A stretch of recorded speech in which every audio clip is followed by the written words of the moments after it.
Good Erev Shabbat, everyone. I want to thank our sponsors for this week, Don and Robert Honig, the Nishmat Don's father, Jack Sharf, Yaakov Koppelben, Moshe V'chayeta, on his 16th yard site, takes place tomorrow.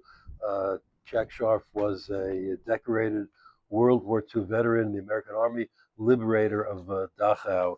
So, with the Neshama Shab and Aliyah, thank our monthly sponsors, Sandy and Steve Gratko, Inishmat Steve's parents, Shraga Feibel Ben Sender, and Dina Bat Avraham.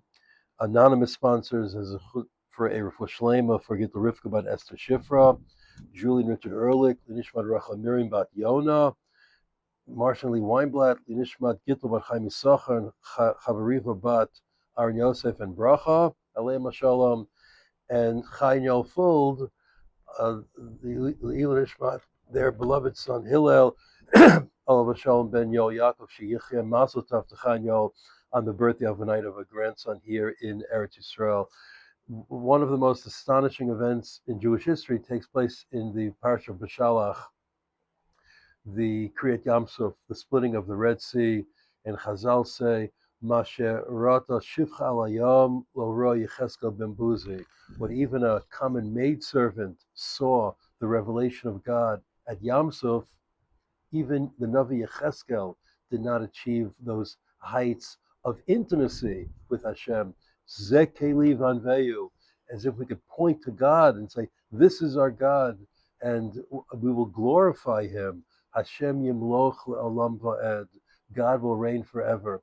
And there's no doubt that it was as Rabbi Wein called it once, a euphoric moment in Jewish life. It was the climax of everything for which they had been praying, complaining, hoping for centuries. Not just the liberation from the slavery of Egypt, but seeing their taskmasters, their enslavers, their persecutors dead, al hayam. Well, what happened thereafter? And Rabbi Wein used to say that so often, if not all the time, euphoria is followed by a tremendous letdown as you have to get back into the real world. And the rest of the Sedra B'Shalach is really not such a happy Sedra. Right away they complain about water, and then they complain about food. These are important, but they're mundane, and they can't really compare to what they had just seen a few days ago. And maybe worst of all, here the Egyptians were their enemy. And they said to themselves, surely we're now free of our enemies. We can march to Sinai, receive the Torah, march to the land of Israel in a short time, and then Vayava Amalek. Amalek comes as a reminder to all of us. There's no shortage of haters of Jews in the world. And notwithstanding that, Namogu Kol Yoshvei Canaan, the nations of the world saw, heard what happened in Mitzrayim, what happened at Yamsuf, and they melted away. They were afraid of us.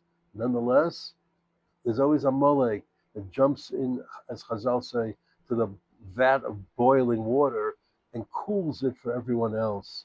And Yeshua was only successful by Achalosh Yoshua at Amalek. He weakened them. He didn't defeat them. So Egypt might have been defeated, but the struggle was not over. The war was not over. And certainly we had more enemies. And this is a pattern in Jewish history. It recurs constantly. I remember after the Six-Day War, then I was a kid at the time, but everyone we had defeated all the Arab countries, all our enemies. Surely they would make peace. Well, by September, the nose of Khartoum came out. No peace, no negotiations, no recognition. But all right, we had defeated them.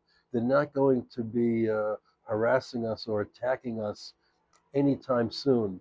And then just a month after that, October 1967, the Israeli submarine Eilat was sunk by Egyptian missiles. It was in international waters, but Egyptian torpedo boats sunk them. 47 seamen were killed, a couple of hundred injured.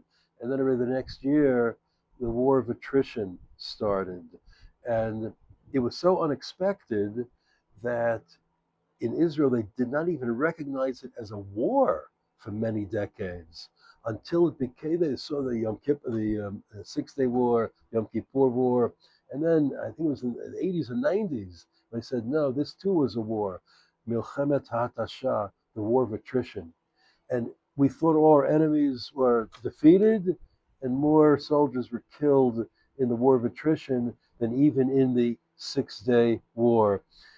Today, it's really no different. We think we haven't yet achieved full victory, but even if we do, even if Hamas is dismantled, dead, they become, they join Greenpeace and go fight the climate. Do we think we'll be without enemies? Even if the Iranian government falls, do you think another enemy is not going to pop up? Turkey and Qatar have already announced themselves as the next enemies of the Jewish people in the state of Israel. It doesn't end. So if that's the case, what is the euphoria all about? What what even endures from Kriyat Yamsuf? And the answer is this, and it's a lesson for all generations. What endures, what we saw, Vayaminu Vashem Uvoshe Avdo, and we believed in God and in Moshe's servant. That's what lasts. The fact that we understand that HaKadosh Baruch Hu orchestrates and masterminds our history, that remains. The fact that God protects us in every generation from every enemy that rises against us. HaKadosh Baruch Hu matzileinu miyadam. And we're here until today. That's what endures. That is our lasting and most vivid impression of Kriyat Yamsuf and all our great victories until we see the day Hashem Yimloch La'olam Va'ed. Shabbat Shalom to all.